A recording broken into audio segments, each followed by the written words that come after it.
but it has acquired other connotations.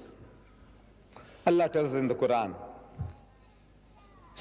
وَلَا تَقُولُوا رَعِنَا وَقُولُوا انظُرْنَا. A verse, the Jews were using this word, ra'ina, innocent word. It's a look at us, pay attention to us. But they had other meanings attached to it at the back of the mind, as if you're gone off the track. So Allah says, don't use words of ambiguous import.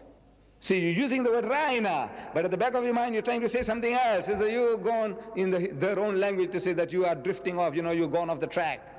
Says, don't talk like that. Say unzurna. Don't use words like that. Similarly, words, they change their meaning. The Father in heaven is a beautiful word, but now it has other connotations. In Christendom, they tell us that Jesus is the only begotten Son. Begotten, not made. This is in their catechism. The Roman Catholics, the Anglicans, the Presbyterians, the Lutherans, the Methodists, they're all in the catechism, the religious principles that they expound in the churches, teach their children.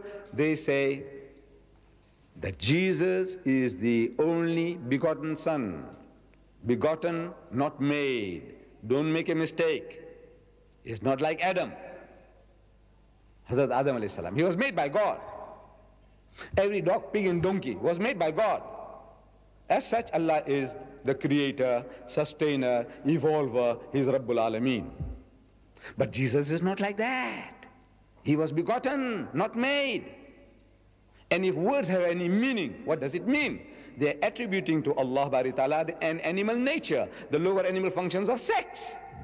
So Allah reacts very strongly in Surah Maryam. He says, وَقَالُوا اتَّخَذَ الرَّحْمَنُ وَلَدًا. And they say that Ar-Rahman, the merciful God, has begotten a son. Allah says, لَقَدْ جِئْتُمْ شَيْئًا عِدًّا. It's one of the most abominable assertions one can make. The worst swearing you can give Allah is this. The worst swearing, you want to swear him? This is the worst thing that you can say. That Allah begot a son. You are attributing to him an animal nature, the lower animal functions of sex. سَتَكَادُ السَّمَاوَاتُ يَتَفَطَّرْنَ مِنْهُ. At it the skies are ready to burst. وَتَنْشَقَّ الْأَرْضُ. And the earth to split asunder. وَتَخِرُّ الْجِبَالُ حَدًّا. And the mountains to fall down in utter ruin. أَنْ دَعَوْا لِلرَّحْمَنِ وَلَدًا. That they should say that Ar-Rahman, the merciful God, has begotten a son. The worst swearing you can give Allah is this. That if the heavens had feelings like you, O Muslims and Muslimah, if the heavens had feeling, emotions like you, to hear such words being uttered, he said the heavens would have fallen. If the earth had feelings like you, it would have split asunder and the mountains fallen down in utter ruin. Such horrible swearing they give Allah Bari Ta'ala. Does it move the Muslim? Not at all. It's not moving anybody. It's an amazing thing, amazing situation. You see, the non-Arab world, the Muslims of the non-Arab world, 90% of the Muslims of the world are non-Arabs. They don't know Arabic. We have been taught the Quran to read parrot fashion. We read it. Sometimes we read far more beautiful than many Arabs, some of our Hafiz and Qaris. But we don't understand a word. So we read these beautiful verses. We don't know what Allah is saying.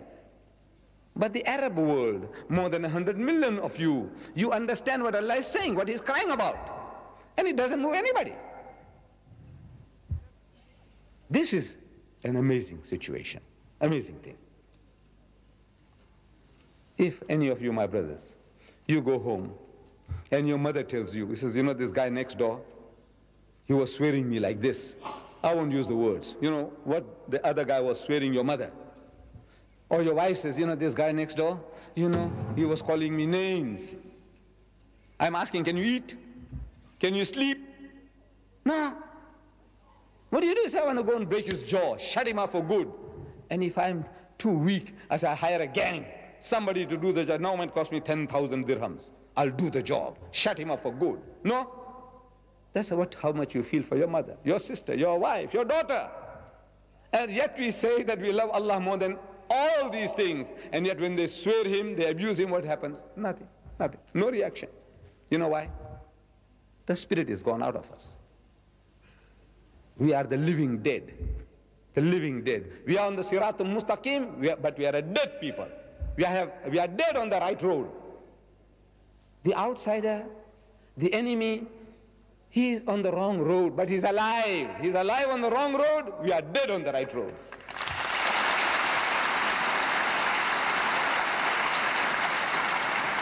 So Allah reacts. Allah reacts. The worst swearing you can give me is this. What are we to do? I said, talk to them. Reason with them. I don't say go and break the jaws. I don't say go and shoot them, kill them, cut the throats. No, no, no. Allah says, Udu ila sabili rabbika bil hikmati. Invite all to the ways of thy Lord with wisdom. Wal mawazatil hasanati, and with beautiful preaching. Wajadilhum billati ahsan, and reason with them in the ways that are best and most gracious. And I show you some little ways. I go to the West. I go to England. I go to America.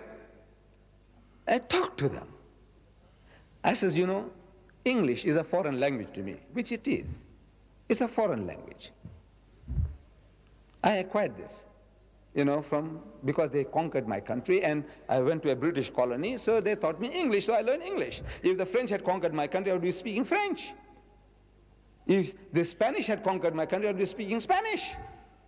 But you Britishers, you English-speaking people conquered my country, so you taught me to speak English, so I'm speaking English to you. But look, it's a foreign language to me. I want you to help me with your language. You say in your catechism that Jesus is the only begotten Son. Begotten, not made. I say, will you please explain to me what you are trying to emphasize? You are trying to tell me something special.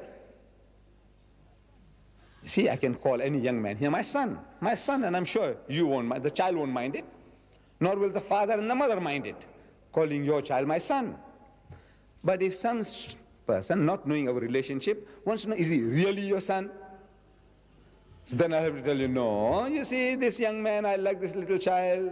He reminds me of my son at home, my grandchild at home, so I call him my son. And he loves me like a father, like a grandfather, like an old uncle. So he calls me uncle, or he calls me grandpa, whatever. That is a relationship.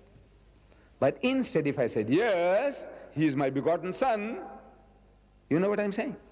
What I'm insinuating? Horrible. I'm insinuating that the child is illegitimate. He's not his father's son, he's mine. I'm responsible for his birth. The worst swearing I can give him is that, if you know the meaning. So I just want to know what you are trying to emphasize. That's all. What you're trying to tell me. Please explain. And wallah, I tell you, you won't come across an English-speaking person who will explain to you. There's no harder blow you can give him than to plead with him, please explain, what are you trying to tell me? What do you mean when you say begotten, not made? What are you trying to tell me? How did it come about? Tell me. The nearest, in all my experience, the nearest to an explanation came from an American. See, the American is very militant. Now he is. We must give him credit. He is a fighter. And a fighter is good material. He's the best material to deal with. Not diplomats, you know, beating around the bush and cutting favor with you and patting you on the back. Hypocrites. No, no, no. Let's have a straightforward, a fight, an intellectual battle. And the American is good for that. He's a man. So an American, I had him, you know, with some people as visitors to the masjid.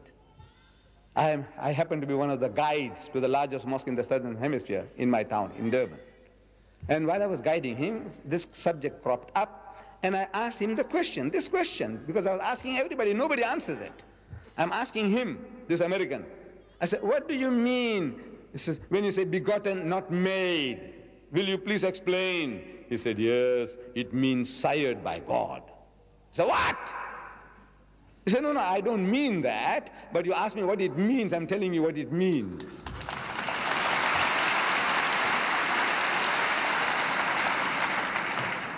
Now you see why Allah reacts. Now you see why he reacts. Sired is a term used in animal husbandry. You see, they keep pedigrees of horses, and they tell you the father of this horse and the mother was so-and-so, and the great-grandmother of this horse was so-and-so, and the great-grandfather was so-and-so, and on and on. Pedigrees of horses, pedigrees of cows, bulls, the pedigree. So where they originate? Who was the great-grandfather of that bull? Where did it come from? The Brahman bull. It came from India, 100 years ago. And from that grandfather we got this, then, and this is his great-great-grandchild. Pedigree. They use this term in animal husbandry. Sired. This cow was sired by a certain bull. That's what it means. This is actually what it means. Now, it is the Judaism. Now, that term, father, is not in the Quran. Beautiful word.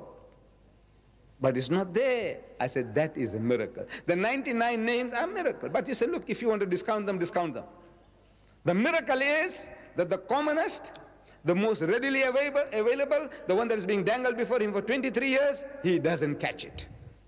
And he makes us to eschew that word. Don't use it. You see, Rabbul Alamin. He's Rabb, he's Rabb, he's Rabb. He's not Ab. Miracle. Substance of the message.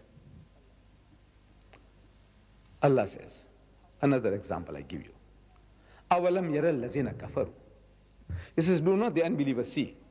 These atheists, these agnostics, the people who deny the existence of God, can't they see? In other words, Allah expects them to see, to be able to see, to witness. أَوَلَمْ يَرَى الَّذِينَ كَفَرُوا أَنَّ السَّمَاوَاتِ وَالْأَرْضَ كَانَتَ رَتْقًا. That the heavens and the earth were joined together as one unit of creation. فَفَتَقْنَاهُمَا. And he split them asunder. Who is he talking to? Who is he addressing? Kafir. Which kafir? The Bedouins of 1400 years ago? No. What can the poor man understand? Wallah, what did he know about the universe, about the creations of the heavens and the earth? What did he know? He only accepted whatever was said. If this was Allah's kalam, amanna saddaqna. We hear and we accept, we believe. This was iman that they had. They didn't have a grasp. Allah is not addressing those unbelievers of the times of Muhammad, or the unbelievers in the Congo, or among the Eskimos who might not believe in God. No. He is talking to the men of science, men of learning, who are now expounding to the world the theory of creation. That these astronomers, with the mighty telescopes, when they're looking into space and they're analyzing the movements in the heavens, and they're telling you as if they did it, if they are the ones who are making these things, this machine, this clock to work, this clock of the universe,